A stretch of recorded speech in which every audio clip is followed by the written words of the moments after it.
Sa sobrang low-key ng Dawn Bell dahil nung June 9, 2022, pinost ni Donnie ang kanyang picture na parang nasa museum.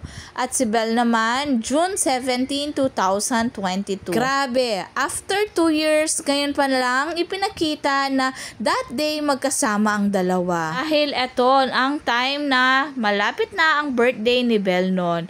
Grabe, sabi nga nila, pinasara ni Donnie Pangilinan ang museum para kay Bell. Ito rin yung time na may pa-surprise si Donnie at ang mami ni Bell sa birthday niya. Iba talaga magmahal si Donnie. Ipapakita niya ang lahat, lalo na kay Belinda. At kailan kaya natin makikita ang mga ibang picture pa nila na hindi nila na-i-reveal na magkasama? Totoo nga ang sabi ng mga netizen, hindi mag-share ang Dawn Bell kapag hindi about sa kanilang work.